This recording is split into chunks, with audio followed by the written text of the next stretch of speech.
तो यस, तो इंटीग्रेशन में बच्चों u इंटू वी करने के बाद क्या करने का है? ध्यान दो रे नालायक लोग, मस्ती नहीं करो, बोला तो समझ में नहीं आता है। हाँ कितने गंदे ना तुम लोग, शी यार।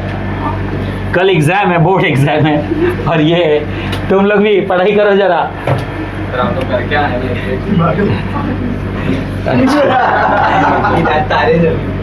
नाइट मार के आया ना, तेरा क्या नाइट मारने का रहता है मेरे को मालूम है।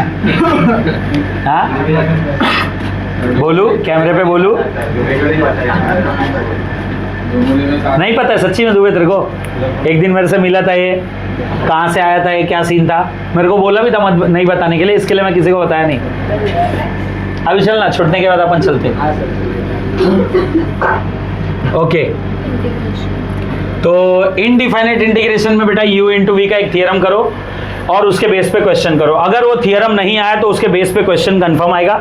एक पार्शियल फ्रैक्शन का क्वेश्चन कंफर्म आएगा आपके पेपर में कल के। तो मैं 6 या तो 7 मार्क्स का क्वेश्चन बता दिया, 6 या तो 7 मार्क्स का क्वेश्चन बता दिया। हाँ ए स्क्वायर माइनस ओ थियरम तो इसमें बहुत सारे रे, करने जाओगे तो टोटल 10 थियरम और है u इंटू वी के अलावा, बराबर। वो सेकंड एक्सरसाइज के नीचे 7 फार्मूला और पेज नंबर 155 वाला 7 फार्मूला, 3 फार्मूला, वो 3 एग्जाम्पल के इसमें दिया हुआ है। 3 फार्मूला है, square root of A square plus X square, square root of A square minus X square, square root of X square minus A square. तो वो u इंटू वी लेके सॉल्व करने का, वो मेथड से सॉल्व कर सकते हो। वो करने जाओगे तो इसमें 10 थियरम और है, 10 फार्मूला और प्रूफ करने का।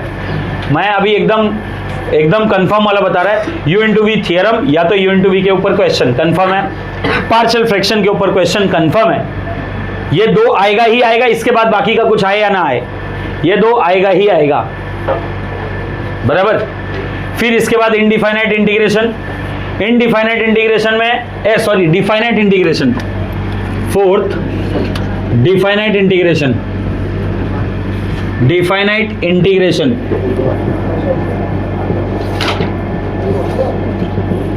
डिफाइनाइट इंटीग्रेशन टोटल कितने मार्क्स का है बताओ?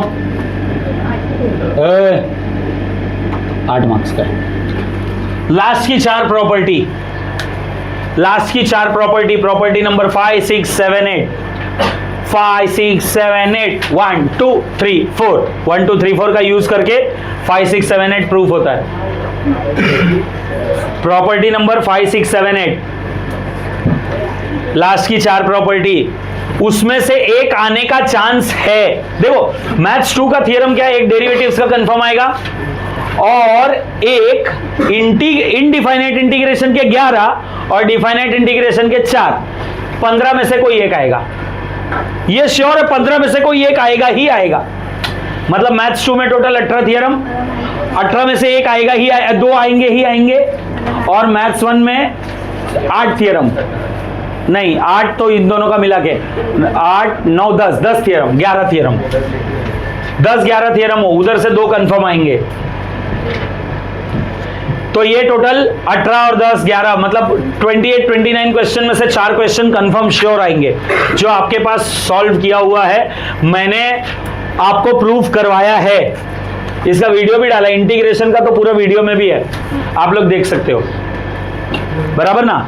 वेक्टर्स का भी थियरम का वीडियो डाला है, वेक्टर के थियरम का, स्ट्रेट लाइन के थियरम का वीडियो डाला है, आप लोग देख सकते हो।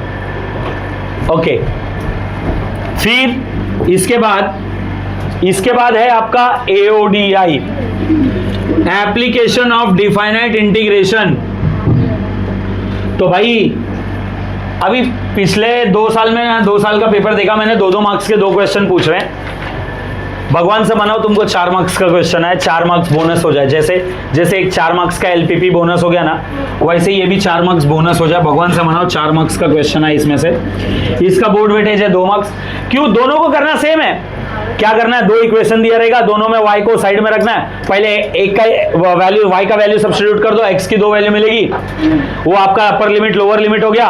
फिर दोनों को इंटीग्रेट करो वही अपर लिमिट लोअर लिमिट से, फिर कर्व में से लाइन को माइनस कर दो, बड़े इक्वेशन में से छोटे इक्वेशन को माइनस कर दो, आपको बचा हुआ वैल्यू मिल गया। बड़े वैल्यू में से छोटे वैल्यू को माइनस कर दो, आपको बचा हुआ एरिया मिल गया।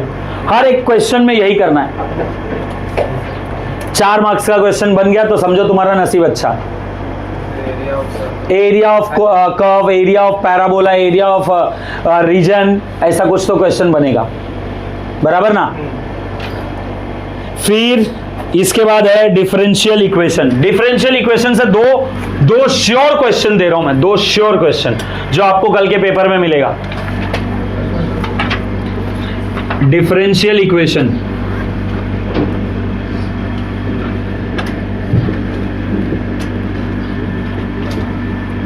डिफरेंशियल एक order degree, order and degree MCQ, order and degree का एमसीक्यू श्योर क्वेश्चन है, ऑर्डर एंड डिग्री का एमसीक्यू। और दूसरा linear differential equation,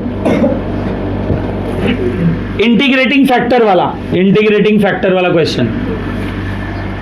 5-6 question, 8 question, 10 question, जितना प्रैक्टिस कर सकते हो आप आज कर लो।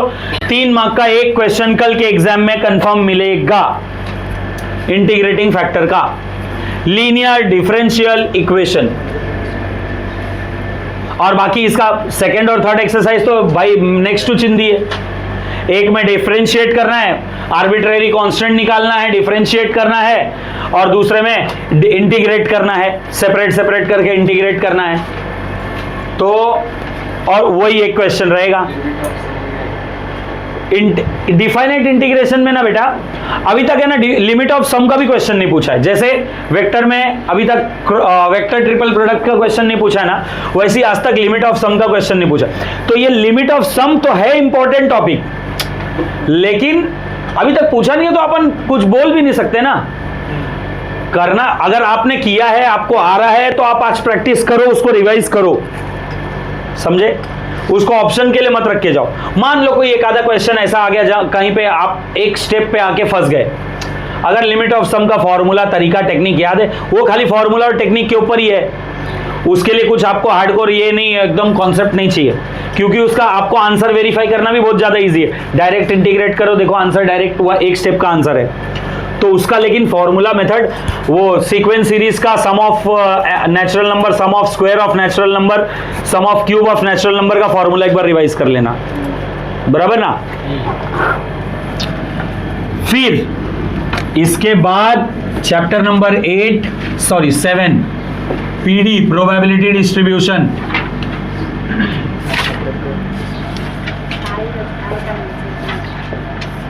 5 मार्क्स के लिए एक क्वेश्चन फर्स्ट एक्सरसाइज से, एक क्वेश्चन सेकंड एक्सरसाइज से। फर्स्ट एक्सरसाइज से फाइंड द वैल्यू ऑफ के, 2 मार्क्स के लिए आएगा, या तो वेरिएंस स्टैंडर्ड डेविएशन आएगा 2 मार्क्स के, 3 मार्क्स के लिए, और 2 मार्क्स से फिर उधर के का वैल्यू, या तो इधर से 2 मार्क्स का अगर फर्स्ट से आया तो 3 मार्क्स का सेकंड से वो बोलेगा कि P of x is less than 3, x is less than 4, x is greater than 5, है ना। इंटीग्रेट करने वाला प्रोबेबिलिटी डेंसिटी फंक्शन का क्वेश्चन। और 6th chapter number 8 binomial distribution, BD, 5 marks का चैप्टर, चिरकुट चैप्टर। एक क्वेश्चन बनेगा आपका प्रोबेबिलिटी का, प्रोबेबिलिटी पूछेगा 4 मार्क्स में, और 1 मार्क्स में आपको NPQ इसके ऊपर क्वेश्चन। वेरिएंस का फॉर्मूला क्या है, मीन का फॉर्मूला है NP, variance NPQ, standard deviation square root of NPQ, बराबर। इसके ऊपर एक क्वेश्चन। अच्छा, बाइनोमियल में ना आपको कंफ्यूज करने के लिए B of n P दिया रहता है,